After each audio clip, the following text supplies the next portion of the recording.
Bom, olá, bem-vindo de volta a nossos vídeo relatórios. Vamos continuar falando sobre o amplificador de instrumentação, só que dessa vez vamos falar do seu modelo discreto.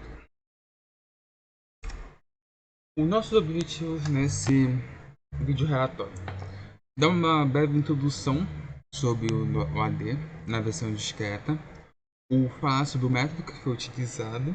Vamos ver que o método é bem simples, já como a gente está reutilizando o método que foi implantado anteriormente. Falar sobre a nossa simulação. Uma edição que está tendo agora seria a parte de simular as coisas. E do nosso resultado, principalmente. E o que a gente pode concluir / inferir disso. Primeiramente, a nossa breve introdução. Bom, o que teoricamente é um amplificador de instrumentação? Do nosso ponto de vista simplificado, ele é um conjunto de amplificadores, ou seja, ele é a ligação de 3 amplificadores em um, onde temos que esses amplificadores induzem / colocam um controle de ganho muito mais acessível. O que antes a gente tinha que fazer por realimentação e paralelismo e série de resistores para o amplificador. Agora a gente vai colocar só adicionar / ligar um resistor e irá funcionar esse controle de ganho. Em tese, isso é simples, mas é muito funcional. Aqui está eletricamente o que é esse conjunto de amplificadores. Aqui foi colocado como exemplo, desculpa, 3 TLs. No nosso caso foi utilizado 3 TL, perdão. Mas aqui a gente tem algumas características que são muito importantes. Primeiro, os resistores R1 e R2, eles têm resistores iguais. E os resistores que saem do primeiro estágio de amplificação e realimentam o estágio inicial tem que ser igual. Esse RG será o nosso resistor de ganho. Mas a característica... Deixa eu ver se tem como apontar com o mouse.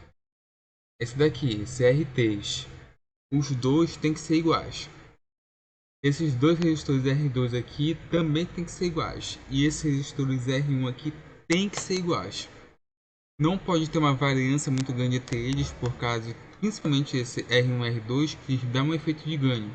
Esse RTs não pode ter uma diferença entre eles, porque é um de controle de ganho. Aqui a gente tem isoladamente o que é. A gente tem nos primeiros estágios ser uma isolação de fonte, né, que basicamente é um subtrator. Subtrator não. É um amplificador não inversor. Só que em vez de ir por terra, ele vai para outro amplificador. E a gente tem um subtrator aqui, que é o que está em laranja, onde o controle de ganho não, a tensão de saída é dada por R1 por R2.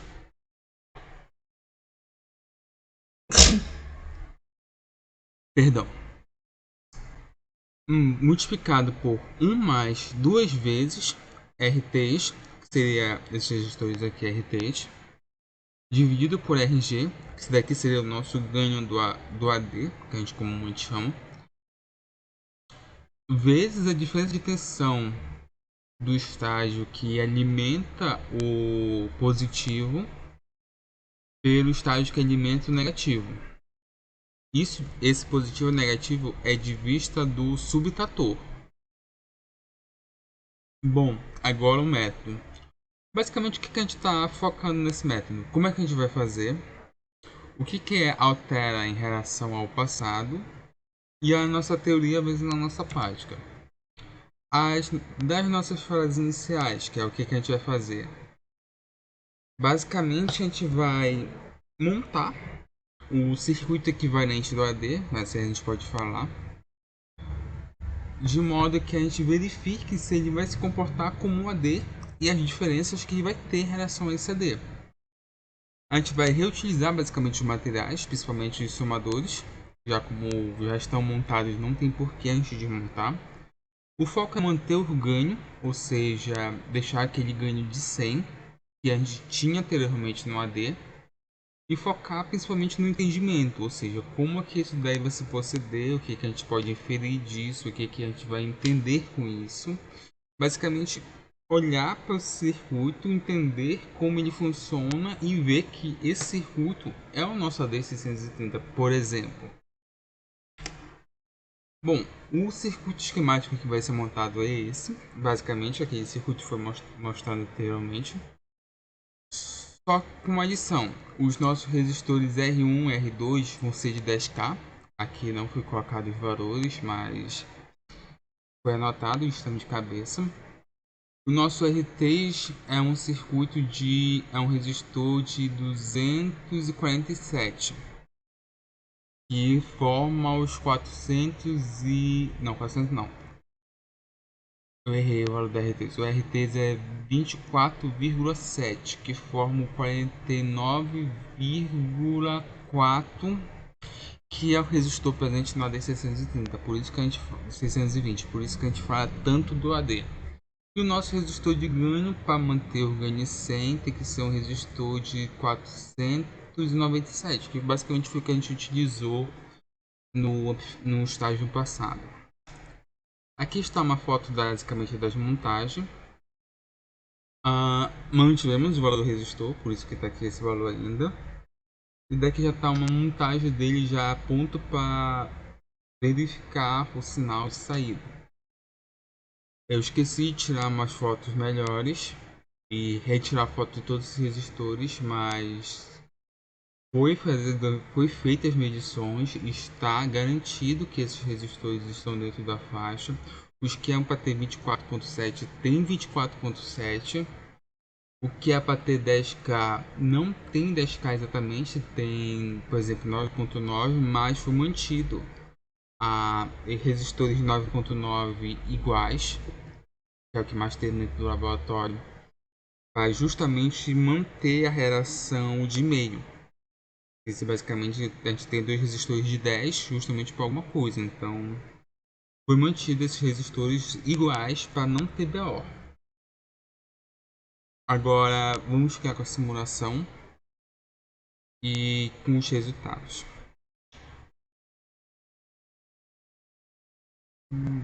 Eu esqueci de alterar aqui texto. Ignora esse slide, mas eu vou falar o que vai ser simulado. A gente vai simular principalmente a parte do circuito, olhando principalmente para o seu sinal de saída, para verificar o que está acontecendo.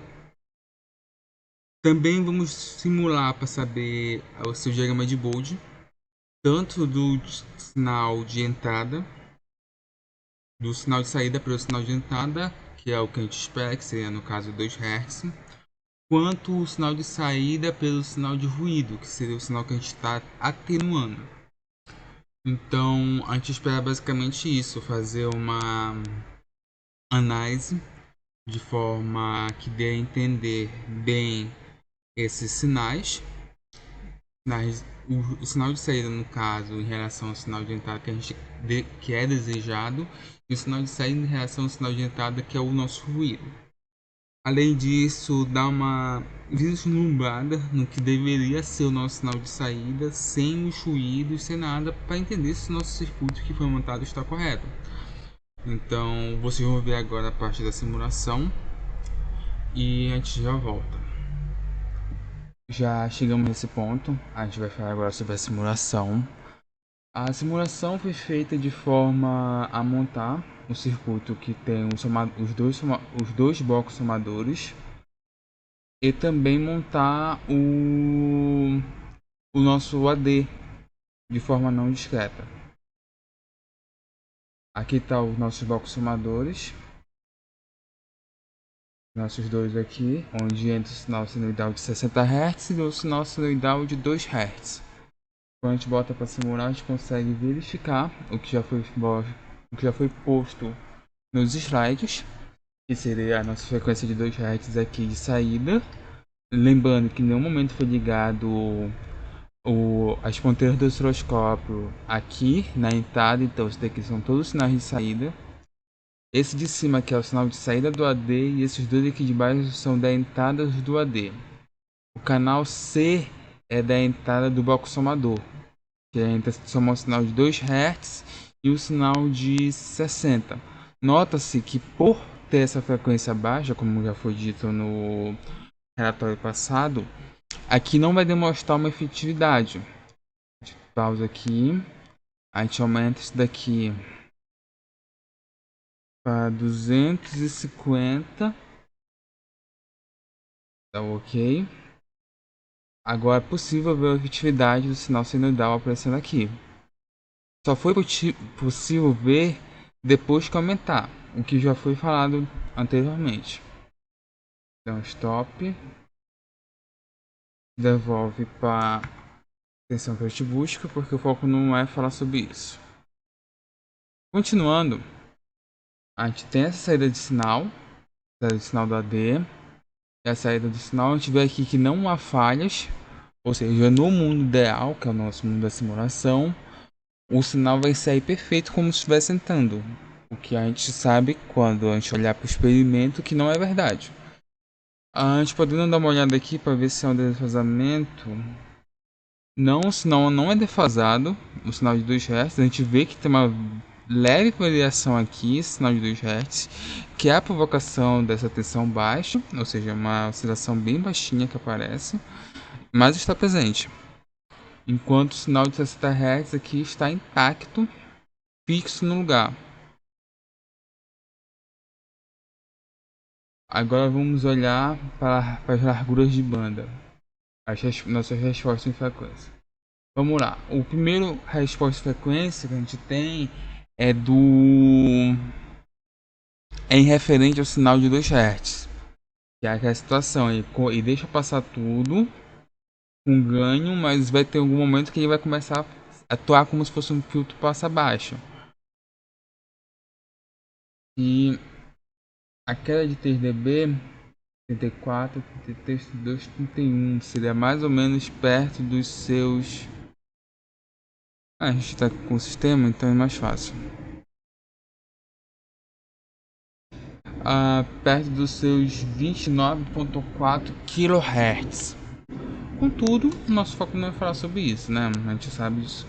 Mas está presente essa queda de sinal, justamente por não ser um sistema que o nosso AD permite ter uma banda passante extremamente alta. Não é verdade, nossas bandas passantes são limitadas. Então acontece isso. E também temos o nosso circuito de 60 Hz, que seria referente ao nosso 60 Hz, que é a nossa atenuação, até os nossos... como é? Atenua em 98, 97, 96, 95. Até os nossos 5.18K, ele elimina. Lógico, a gente está tirando com base o circuito em si. Então a atenuação dele é bem forte, abaixo do 5.18, mas depois disso ele começa a deixar de atenuar. Então buscamente o ponto de ter uma atenuação de 98K. Vamos editar aqui o gráfico, vamos botar aqui como sendo 10, 100 mega.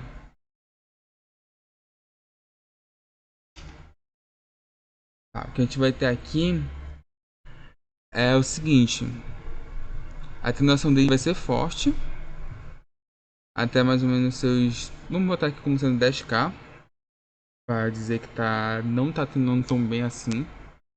Aí quando chega lá por volta dos seus 1 mega mais ou menos, ele vai ter um ganho, assim, um ganho de menos 52 dB, um ganho de menos 52 dB. Mas de alguma forma, essa atenuação, com o passar do tempo e o aumento da frequência, não vai ser tão grande quanto a época de 60. O nosso de 60, ele tá uma atenuação de 97.3 dB. Por nossa frequência de 2 Hz, 2 MHz, é uma atenuação de 52 dB, ou seja, essa atenuação subiu. E para nossa resposta de frequências, a gente pode verificar aqui, botando na mesma situação 10 MHz, é mais ou menos parecido. Assim, depende de determinadas circunstâncias, do tipo, até os seus 30 Hz, vamos botar 30 kHz, vai estar um ganho na faixa de 30 dB. Depois disso começa a cair. Então a gente vê mais ou menos a seguinte situação: se a gente aumentar essas frequências aqui, essa do RTs aqui, com o passar do tempo, a atenuação vai deixar de ser tão forte. E se a gente aumentar a frequência do nosso R4, que seria a entrada do somador de 2 Hz, com o passar do tempo, a atenuação vai começar a existir.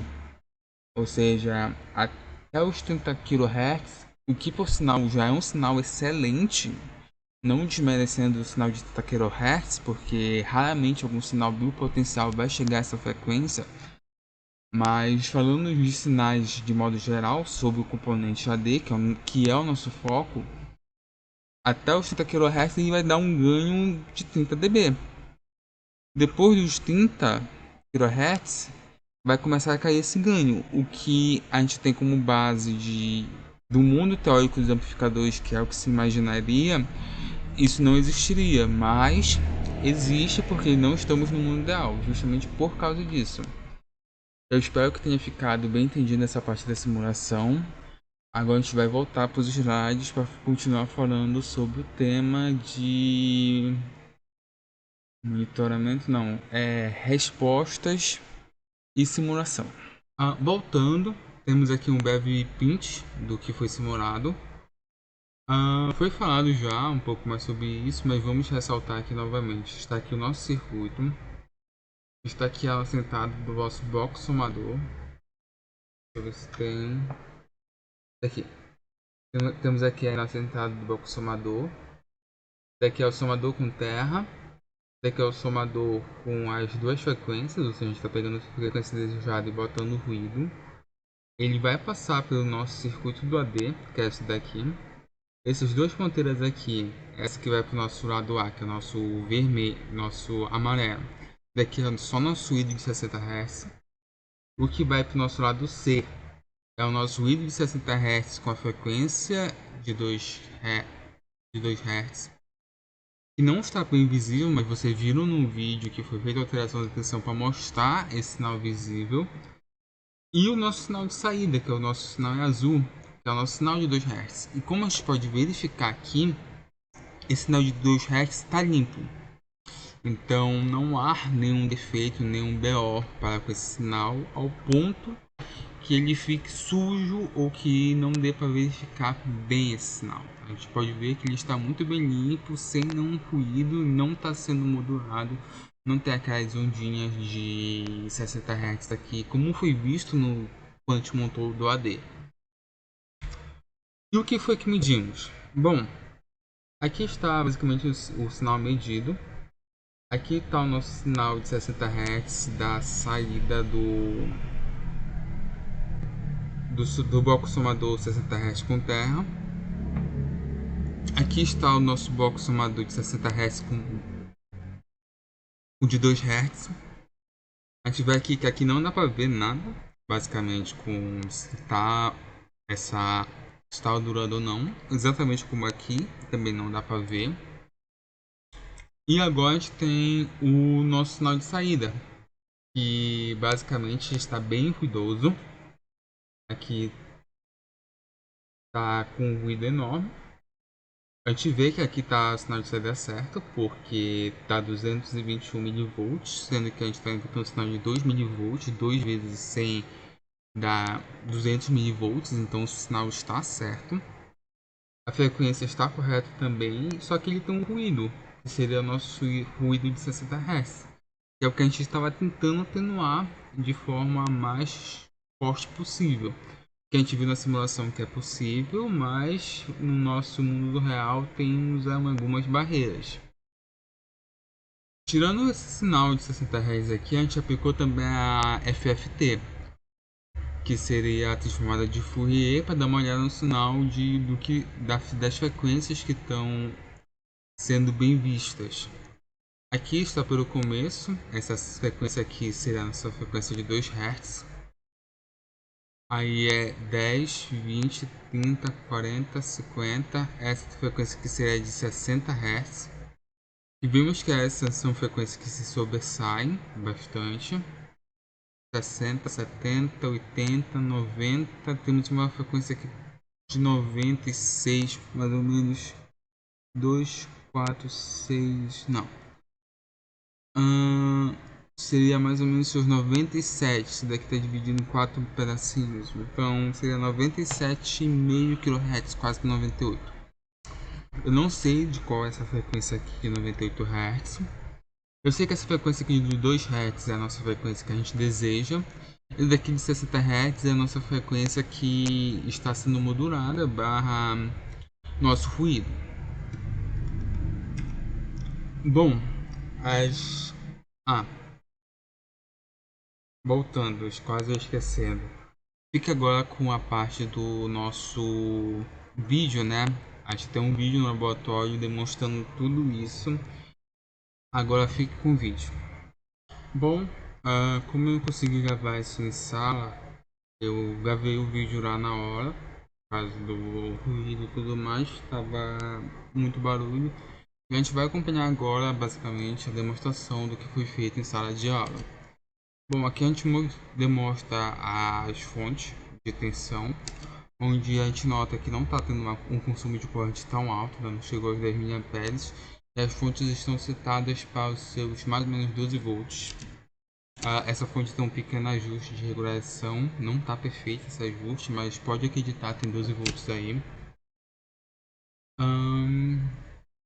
Depois disso, a gente demonstra o nosso circuito, as ligações de energia, além das ligações de resistores e tudo mais. Não está uma coisa bem visível aqui, mas está feita a conexão de modo a não entre em curto em nenhum momento e não ter nenhum resistor se tocando caso venha dar algum BO ou alguma falha.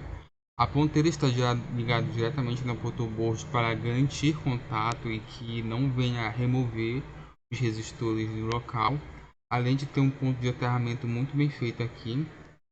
E seguimos para o nosso gerador de sinal, do qual a gente pode verificar aqui que tem uma frequência de 60 Hz com 250 mV pico a pico, uma frequência de 2 Hz com 2 mV pico a pico.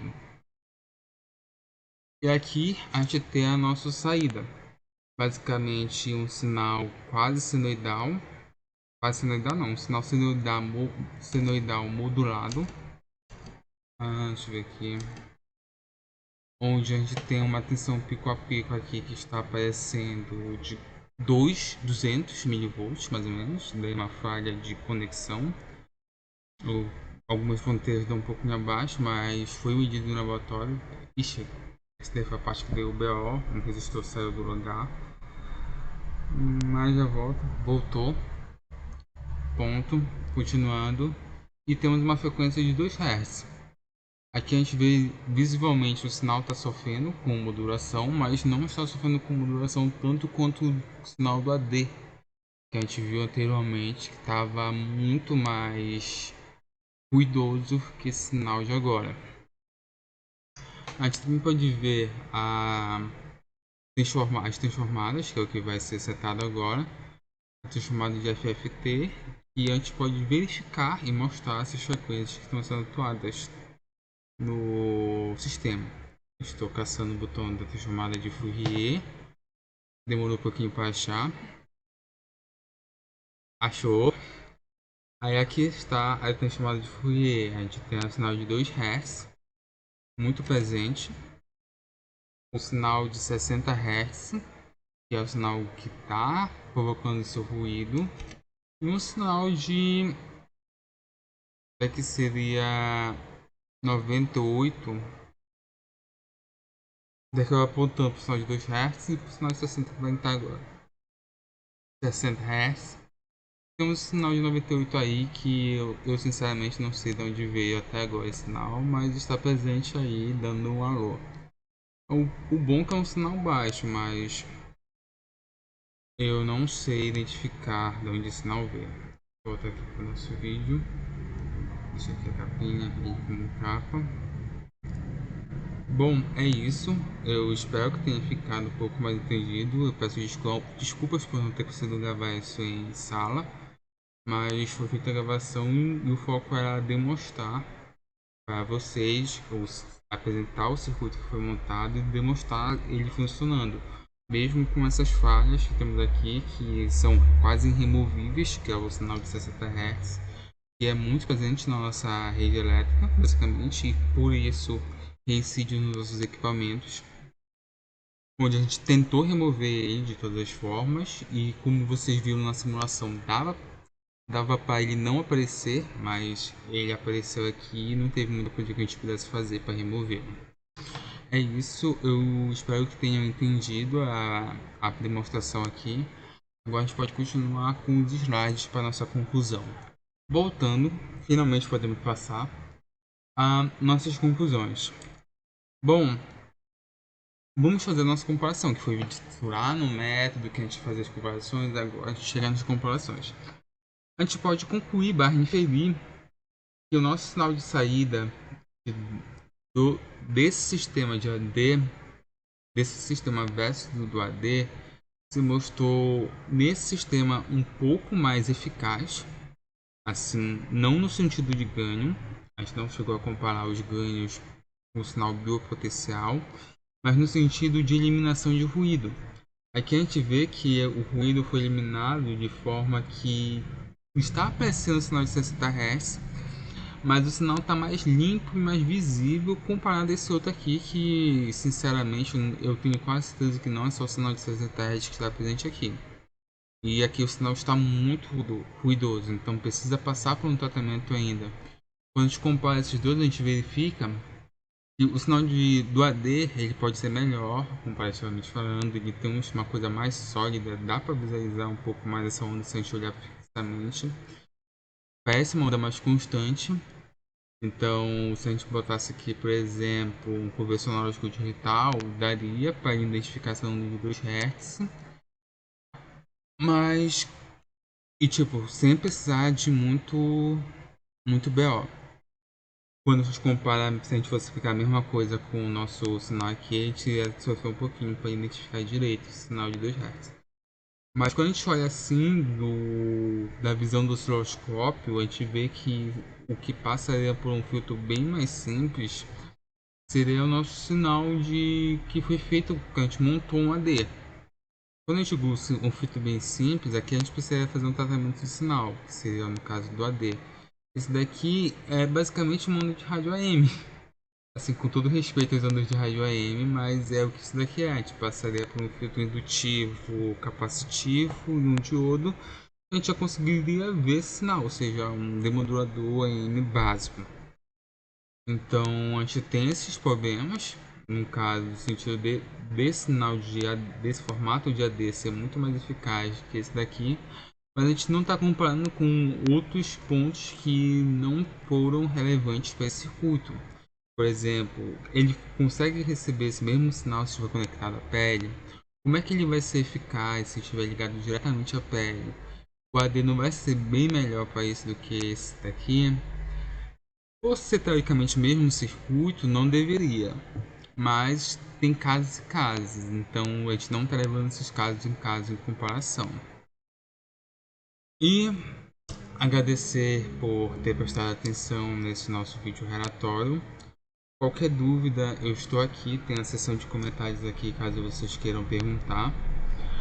Basicamente, o que a gente pode diferir disso é que temos duas situações experimentais onde o nosso sistema que foi montado se mostrou um pouco mais eficaz que o nosso AD, mas deveria ser feita uma busca um pouco mais incessante para verificar se com sinais de bioimpedância isso vai se mostrar constante.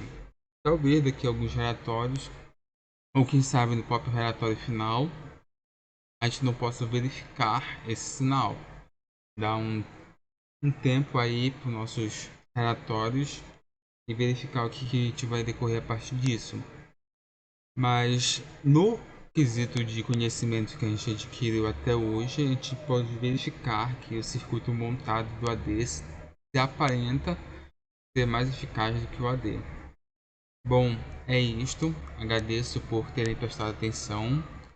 Eu estou disponível caso queiram tirar dúvidas e qualquer coisa, só perguntarem.